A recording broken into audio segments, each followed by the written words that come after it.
ایک کتاب ہمارے یہاں لکھنؤ میں چھپی روایات اعضاء، اس میں بزرگوں کے جو انہوں نے مصائب پڑھے وہ موجود ہیں. اسی میں یہ جملہ ہے کہ ابھی عباس کی دنیا میں آمد ہوئی تھی، دنیا میں آئے، آنکھیں نہیں کھولی عباس نے. امیر المومنین نے حسین کو آواز دی، حسین آئے. اب وہ لکھتے ہیں کہ ادھر مولا حسین آئے تو عباس نے صرف آنکھیں نہیں کھولی بلکہ اپنے ننھے ننھے ہاتھ حسین کی طرف بڑھا دیے. گویا بچپنے میں ابھی عباس کا دنیا میں پہلا دن ہے. عباس اعلان کر رہے ہیں کہ آقا اگر آپ کو کبھی ان ہاتھوں کی ضرورت پڑی، یہ ہاتھ حاضر ہے. عباس کے ہاتھ، مولا عباس کے بازو، بچپنا ہے، حسین پیاسے ہیں. علی نے قمبر سے کہا پانی لانے کو. عباس نے دیکھا عباس کے ہوتے ہوئے قمبر پانی لائیں گے، حسین کے لیے بچپنا ہے مولا عباس کا. دوڑے، کوزے میں پانی لیا، سر پہ رکھا، یوں مسجد میں داخل ہوئی کہ روایت کہتی ہے کوزے سے پانی چھلک رہا تھا اور چھلک چھلک کے عباس کے شانوں پہ گر رہا تھا. علی نے عباس کے ہاتھوں پہ گرتا ہوا پانی دیکھا، آنکھوں میں آنسو آ گئے. علی کی نظروں میں کربلا آ گئی.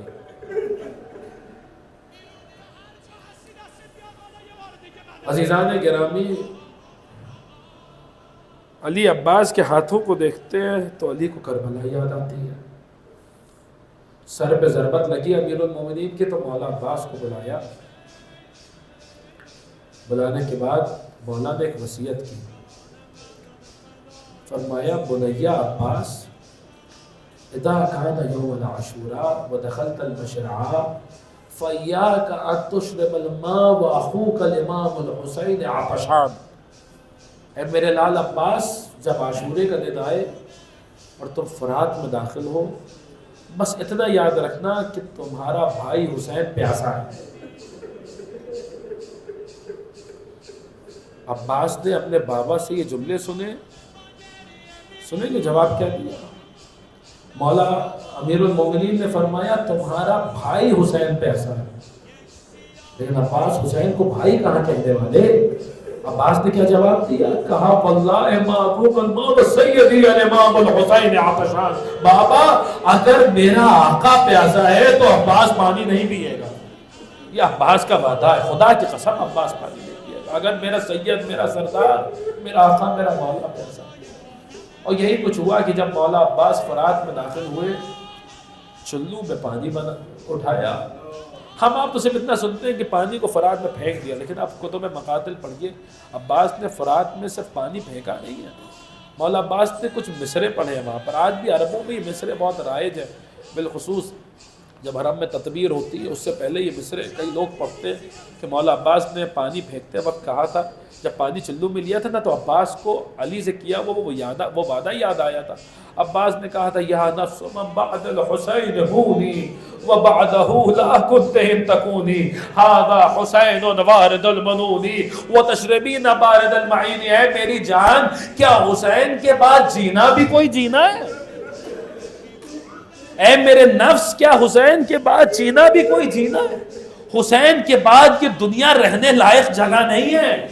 عباس حسین کے لیے کہہ رہے تھے کہ حسین کے بعد یہ دنیا رہنے لائق جگہ نہیں ہے، لیکن جب حسین نے عباس کی خبر شہادت سنی تو فرمایا الگ دنیا بعد کا لفا. اے عباس، تمہارے بعد یہ دنیا رہنے لائق جگہ نہیں. اس دنیا پہ خاک ہے. حسین کی کمر ٹوٹ گئی عباس تمہاری شہادت سے. بار بار میر انیس کا ذکر ہو رہا تھا، مجھے میر انیس یاد آ رہے. مصائب میں بھی سن لیجئے ایک بند، بڑا مشہور و معروف بند ہے. کیا ہوا جب عباس کے ہاتھ کٹ گئے؟ فرماتے جب کٹ گئے دریا پہ علمدار کے بازو، شانوں سے جدا ہو گئے جرار کے بازو، ریتی پگرے شاہ کے غمخار کے بازو، تھرانے لگے سید ابرار کے بازو، رنگ اڑ گیا تصویر علم ہو گئے شبیر، ہاتھوں سے جگر تھام کے خم ہو گئے شبیر.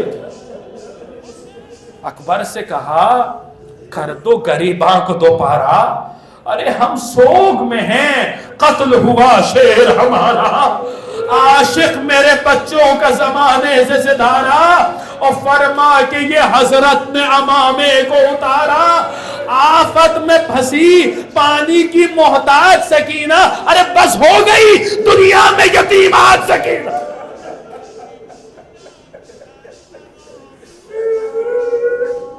فرما کہ یہ گرتے ہوئے دوڑے شہ والا۔ کیا منظر تھا جب حسین میدان کی طرف بڑھے عباس کی خبر شہادت سننے کے بعد، کیا منظر تھا۔ حمید ابن مسلم کہتا ہے کہ میں نے دیکھا کہ حسین بڑھے، عباس کی آواز پر لبیک کہتے ہوئے حسین بڑھے، ایک منزل پہ پہنچے، حسین رکے، رکنے کے بعد زمین سے کچھ اٹھایا، بوسے دیے، اپنے سینے سے لگائے جیسے کوئی قیمتی شے گر گئی ہو، پھر چند قدم آگے بڑھے۔ مجھے ایک عالم ربانی کا جملہ یاد آ رہا ہے کہ عباس کی شہادت پر حسین ایسے روئے ہیں، ایک چھوٹا سا بچہ جب اس کی کوئی قیمتی شے اس سے گم ہو جاتی ہے، وہ کیسے اپنی ہتھیلیوں کو اپنے ہاتھ پہ رکھ کے روتا ہے۔ فرماتے ہیں عباس کی شہادت پر حسین ایسے روئے جیسے ایک چھوٹا سا بچہ جس کی اس کی کوئی قیمتی شے چھین، خدا جانے عباس حسین کی نظروں میں کیا تھا کہ عباس کی شہادت پر حسین کی یہ کیفیت ہے۔ حمید ابن مسلم کہتا ہے میں نے دیکھا کہ حسین آگے بڑھے، رکے، زمین سے کچھ اٹھایا، آنکھوں سے لگایا، سینے سے لگایا، پھر آگے بڑھے، پھر رکے، زمین سے کچھ اٹھایا، بوسے دیے، سینے سے لگایا، کہتا لگتا تھا کہ کوئی زمین پر کوئی قیمتی شے گر گئی ہے۔ اب جو پڑھ کے دیکھا تو کیا دیکھا، حسین زمین سے کیا اٹھا رہے تھے، وہ دو مقامات کیا تھے، وہ کچھ اور نہیں تھے، عباس کے کٹے ہوئے ہاتھ تھے جنہیں حسین زمین سے اٹھا رہے تھے، بوسے دے رہے تھے اور سینے۔ سنیں گے عباس کے ہاتھ کیا ہیں، چھٹے امام نے بیان کیا، مجلس تمام ہو گئی۔ علامہ دربندی نے لکھا، دیگر علماء نے لکھا، قیامت کا میدان ہوگا، منادی ندا دے گا، اہل محشر اپنی نظروں کو جھکاؤ، مادر حسنین کی سواری آ رہی ہے، شہزادی کی سواری عرصہ محشر میں آئے گی، رسول احترام زہرا میں بلند ہوں گے۔ امیر المومنین سے کہیں گے جاؤ فاطمہ سے پوچھو امت کی شفاعت کے لیے کیا لائی ہیں۔ علی قریب آئیں گے، آپ کے بابا پوچھ رہے ہیں امت کی شفاعت کے لیے کیا لائی ہے۔ آپ کے باب سنیں گے، علی دادی کے دل پر ہاتھ رکھ کے بتائیے وہ فاطمہ جس کا ایک دو پہر میں بھرا گھر اجڑ گیا، وہ امت کی شفاعت کے لیے کیا پیش کرے۔ لیکن روایت کہتی ہے اس موقع پر میری شہزادی کچھ اور نہیں لائیں گی، اپنی محفل سے دو کٹے ہوئے ہاتھ نکال کے کہیں گی بابا کیا میرے بیٹے عباس کے ہاتھ امت کی شفاعت کے لیے کر دیں۔ لعنت اللہ علی القوم الظالمین۔